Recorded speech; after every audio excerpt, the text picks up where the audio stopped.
भूख प्यास हमने बड़ा कुछ उधर बर्दाश्त किया। 350 पाकिस्तानी दोस्त बंदा उन्होंने तहखाने में डाल दिया। छोटे छोटे बच्चे भी थे, 7 7 6 6 7 माह के बच्चे भी थे। कोई बंदा रेस्क्यू करने को तैयार ही नहीं था, ना कोई बंदा आ रहा था। फैमिलीज बहुत चिल्ला रही थी कि हमारे छोटे छोटे बच्चे हैं, हमारी रेस्क्यू करें, हमें हमारे बच्चों के पास खाना पीना नहीं है, हमारे बच्चे मार रहे हैं भूख की वजह से। दोबारा नेवी का एक शिप आया रात को, उसने सर आके हमारे चारों तरफ शिप के चक्कर लगाया, फिर अगली साइड पे गया, उसने रस्सा डाल सर उसको खींचा, हमारे शिप का बैलेंस आउट होगा।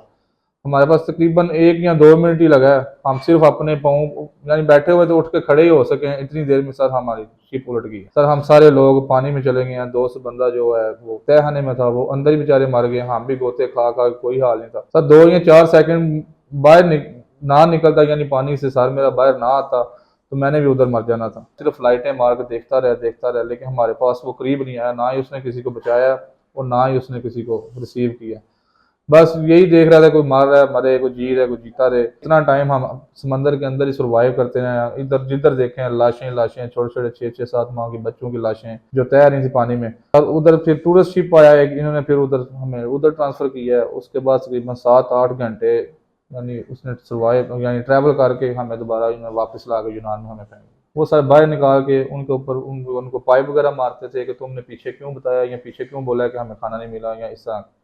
बिल्कुल तशद्दुद होता है। जो बंदा बोले कि शिप छोटा है मैंने नहीं बैठना, उसको भी मारते हैं, ज़बरदस्ती बिठा देते हैं कि नहीं तुम जाओ। जी बिल्कुल, इस वक्त मैं गुजरात के नवाही इलाका कालेकी में मौजूद हूँ, जहाँ का 28 साल नौजवान खुशकिस्मत उस्मान सदीक जो है वो अपने घर पहुँच चुका है। यूनान कश्ती हादसा में जो है वो बच जाने वाले वाहद जो है वो पाकिस्तानी जो गुजरात के दो नौजवान थे, गोले की कर हाशी था और एक काले की कर हाशी था। उस्मान का जो है वो शानदार सियालकोट एयरपोर्ट पर जो है वो इस्तकबाल किया गया और उस्मान जो है वो सबसे पहले जो है वो अपनी बहन के घर सियालकोट में गए और वहाँ पर 2 से 3 घंटे जो है वो स्टे किया और उसके बाद जो है वो कालेकी में पहुंचे और कालेकी में पहुंचने पर भी जो है वो शानदार इस्तकबाल किया गया। इस वक्त उस्मान मेरे साथ मौजूद हैं। उस्मान से जानते हैं। उस्मान भाई, मुझे ये बताइएगा अपने नाजरीन को कि कैसे वाकया पेश आया और आप जो है वो कितने रोज पहले जो है वो पाकिस्तान से गए थे।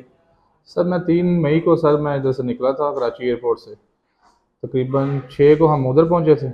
उसके बाद सर हम तकरीबन 1.5 महीना एक ही रूम में उधर लीबिया में रहे। भूख प्यास हमने बड़ा कुछ उधर बर्दाश्त किया। हत्ता कि एक टाइम आया तकरीबन 8 और 9 की दरमियानी रात थी। उस रात को जो शिप में हमें बिठाया, तकरीबन शिप में 350 पाकिस्तानी था जो हमारे यानी सेफ में मौजूद थे 2 कमरों में। उधर से निकाल के सर हमें ले गए कंटेनर्स में डाल के। शिप में तकरीबन 750 यानी टोटल बंदे थे। 350 पाकिस्तानी दोस्त बंदा उन्होंने तहखाने में डाल दिया, 150 बंदा इन्होंने ऊपर बिठा दिया। सर तकरीबन उसमें फैमिलीज भी थी, छोटे छोटे बच्चे भी थे, 12 14 साल के, 7 7 6 6 7 माह के बच्चे भी थे जो उनकी माएँ उन्होंने उठा के बैठी हुई थी उधर फैमिलीज। उसके बाद सर 6 दिन लगातार हमारा शिप चलता रहा। तकरीबन चौथे रोज़ जब हम इटली के पानी में पहुंचे हैं तो जो ऊपर जीपीएस वाला था शिप में मौजूद कप्तान, वो हमें कहता है कि हम इटली की हदूद में पहुंच चुके हैं।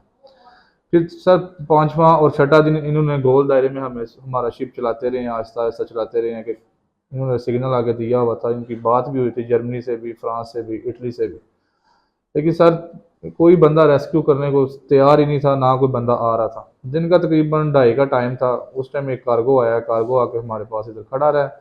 उसने हमें रिसीव नहीं था किया, उसमें भी आर्मी मौजूद थी। उसने सिर्फ हमें पानी की बोतलें वगैरह को ब्रेड वगैरह उसमें उसने ऊपर से फेंके। उसके बाद तकरीबन घंटे डेढ़ बाद वो भी चला गया। फिर सर मगरब टाइम एक और कार्गो शिप आया, वो हमारे शिप के बिल्कुल ऐसे साथ लग गया हुआ था। उसने भी सर हमें पानी वगैरह फेंका, हालांकि फैमिलीज बहुत चिल्ला रही थी कि हमारे छोटे छोटे बच्चे हैं, हमारी रेस्क्यू करें, हमारे बच्चों के पास खाना पीना नहीं है, हमारे बच्चे मार रहे हैं भूख की वजह से। सर उन्होंने पानी वगैरह फेंका, कोई ऑयल का 1 2 टैंकर उन्होंने कैन वगैरह फेंके। उसके बाद सर तकरीबन 1.5 घंटे बाद वो भी चले गए। फिर रात को सर तकरीबन 11 12 का टाइम था। दोबारा नेवी का एक शिप आया रात को, उसने सर आके हमारे चारों तरफ शिप के चक्कर लगाया, फिर अगली साइड पे गया, उसने रस्सा डाल सर उसको खींचा, हमारे शिप का बैलेंस आउट होगा। हमारे पास तकरीबन 1 या 2 मिनट ही लगा है। हम सिर्फ अपने पाँव यानी बैठे हुए तो उठ के खड़े ही हो सके हैं, इतनी देर में सर हमारी शिप उलट गई है।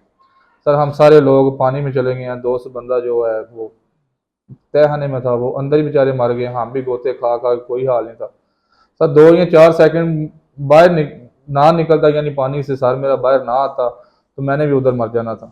फिर सर यूं ही बाहर आया हूँ तो जो शिप हमें यानी डुबो के सर उधर यानी चला गया दूर, तकरीबन 2-2.5 किलोमीटर जाकर खड़ा रहा, सिर्फ लाइटें मार के देखता रहा, लेकिन हमारे पास वो करीब नहीं आया, ना ही उसने किसी को बचाया और ना ही उसने किसी को रिसीव किया। बस यही देख रहा था, कोई मार रहा है मरे, कोई जी रहा है कोई जीता रहे। सर तकरीबन सुबह से यानी 11-12 का टाइम से लेकर सुबह यानी फजर का टाइम होगा, थोड़ी थोड़ी रोशनी हो गई थी। उस टाइम वो हमारे करीब आया। हम उस देर यानी इतना टाइम हम समंदर के अंदर ही सर्वाइव करते रहे, इधर जिधर देखें लाशें लाशें, छोटे छोटे 6-6-7 माह की बच्चों की लाशें जो तैर रही थी पानी में।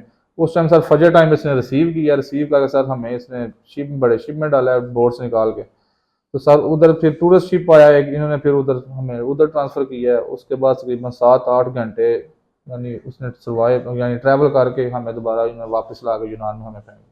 अच्छा आसमान, मुझे ये भी बताइएगा कि इसमें क्या हकीकत है कि यहाँ से जो एजेंट माफिया झांसा देता है, क्योंकि आप पुलिस मुलाजम थे 8 साल माशाल्लाह आपने जी पुलिस जी में सर। जॉब किया है, तो वहाँ पर तशद्दुद भी किया जाता है? जी सर, बिल्कुल करते हैं। जो बंदा उधर बोले कि हमें खाना नहीं मिल रहा, पानी नहीं मिल रहा, जो पीछे एजेंट उनको कॉलिंग वगैरह करते हैं कि वो फिर आगे उनको करते थे। फिर जो लीबी होते थे उधर, वो सर बाहर निकाल के उनके ऊपर उनको पाइप वगैरह मारते थे कि तुमने पीछे क्यों बताया या पीछे क्यों बोला है कि हमें खाना नहीं मिला या इस तरह।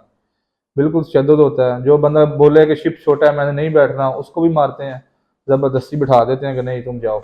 जी, जैसा कि आपने सुना कि यहाँ पर मेरे साथ आसमान सदीक जो है वो मौजूद थे और खुशकिस्मत इंसान जो हैं वो यूनान कश्ती हादसा से बचकर जो है वो पाकिस्तान पहुँच चुके हैं, और इनकी कहानी आपने सुनी और इनका यही कहना था कि यहाँ से जो एजेंट माफिया लेकर जाते हैं और उनका कहना होता है कि आपको जो है वो वहाँ पर जो है बेहतरीन जो है वो खाना मुहैया किया जाता है, लेकिन ना तो वहाँ पर खाना मुहैया किया जाता बल्कि जो यहाँ पर पीछे बताते हैं उन पर जो है वो तशद्दुद भी किया जाता है। और जो आप लोग जो है वो सुन रहे थे, जिस तरह आप लोगों ने देखा कि जानबूझकर जो है वो शिप जो है वो डुबोया गया था, और वही आसमान जो है वो बता रहे हैं कि हम जो है वो कई घंटे जो है वो समंदर में जो है वो रहे, और समंदर के बाद जो है वो मुतअद्दिद नौजवान जो पाकिस्तानी थे जिसमें खवातीन और बच्चे भी शामिल थे, वो जिंदगी की बाजी हार गए, और खुशकिस्मत जो इंसान आसमान है वो इस वक्त अपने घर पहुंच चुका है। जी।